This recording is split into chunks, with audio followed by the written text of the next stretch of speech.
各位新加坡的朋友，今天我们要聊一个可能让你电费单降温的重大利好。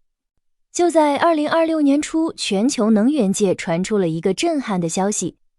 根据摩根士丹利和标普全球能源的最新预测，全球液化天然气 LNG 市场即将迎来一场深刻的变革。到2027年，亚洲的天然气价格预计将从目前的水平腰斩，跌到每100万英热单位7美元左右。你可能会问，这跟我有什么关系？关系可大了。对于新加坡这个能源孤岛来说，这不仅是一个金融预测，更是关乎每一个家庭、每一间工厂，甚至是新加坡未来 AI 产业竞争力的超级大红包。在这个全球通胀压力巨大的时代，天然气价格暴跌，简直不是给新加坡经济注入了一剂强心针。那么为什么气价一跌，新加坡就成了最大的受益者？这背后的逻辑其实非常硬核。接着往下看，我们一起揭晓。要看懂这个利好，首先要看懂新加坡的电力命门。你知道吗？新加坡超过 95% 的电力都是由天然气生成的。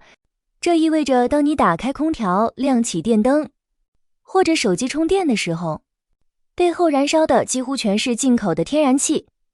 我们没有水电，没有核电，太阳能也还在起步阶段。这种极其单一的能源结构，让我们对气价的波动极其敏感。以前气价一涨，电费就跟着起飞。但现在情况反过来了，当全球天然气供应因为美国和卡塔尔的扩产而变得无比充裕时，新加坡这个最核心的生产资料成本就会大幅缩减。更聪明的是，新加坡正战略性的从管道天然气转向液化天然气 LNG， 这意味着我们不再受制于单一的供应来源，而是掌握了更强的全球议价权。成本降下来了，底气也就更足了。除了日常用电这波低价气，红利还精准撞上了新加坡的一个大风口——人工智能。现在的 AI 竞争本质上就是算力竞赛，而算力背后全是电力。新加坡作为亚太的数据中心枢纽，那些支撑 AI 运行的数据中心是各顶各的吞电手。由于土地和能源的限制，我们以前对数据中心的审批非常谨慎，生怕电力不够用或者电费太贵拖垮了竞争力。现在天然气价格预计腰斩，这简直就是给新加坡的 AI 产业送来了廉价的燃料。低廉的气价能有效对冲 AI 产业激增的电力需求，让新加坡在维持低碳目标的同时，依然能稳坐全球数据中心的头把交椅。对于那些想要在新加坡落户的科技大厂来说，廉价且稳定的能源供应就是最有吸引力的邀请函。在这个大背景下，摩根士丹利直接点名了新加坡的2大能源巨头吉宝 Keppel Ltd 和盛科工业 Sembcorp Industries。 为什么看好他们？逻辑非常直接，成本低了，但需求更旺了。吉宝被列为加棒评级，目标价看高到 11.54 元。它拥有强大的天然气贸易能力，低价买入高效发电利润率自然会显著拉高。而盛科工业同样被看好，目标价定在7元。盛科正在新建新一代轻就绪的燃气轮机，能更高效地利用廉价天然气。这里有一个关键细节，即便天然气价格大跌，由于新加坡电力市场的供需依然处于紧平衡状态，电力的市场售价未必会立刻同步暴跌。这意味着这些发电企业在中间赚取的利润空间将显著扩大。对于投资者来说，这无疑是布局新加坡能源股的黄金窗口期。说了这么多大生意，咱们老百姓最关心的肯定还是电费单到底什么时候能降。虽然零售电价受很多因素影响，但 LNG 成本的下降绝对是抑制电费疯涨的最强缓冲器。对于家庭和中小企业来说，这能极大缓解近2年的通胀焦虑。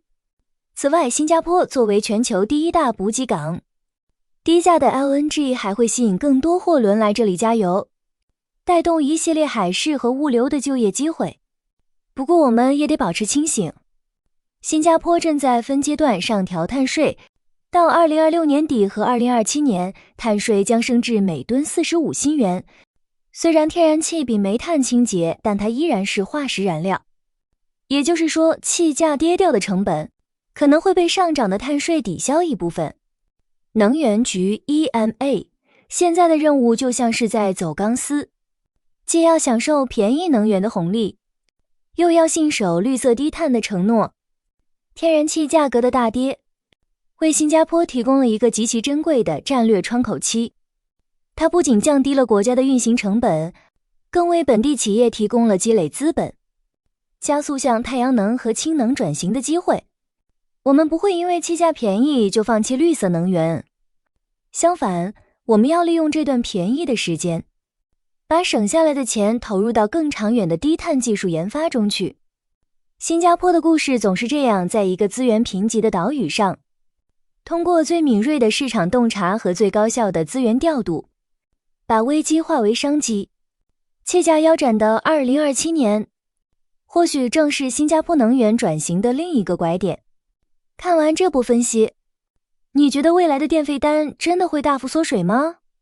你会因为看好 AI 电力需求而关注集宝和盛科的股票吗？欢迎在评论区留下你的看法，我们一起关注狮城的能源未来。如果你喜欢这条视频，请为我们点赞、转发、分享给你的家人和朋友，订阅我们的频道，打开小铃铛，感谢观看。我们下期视频再见。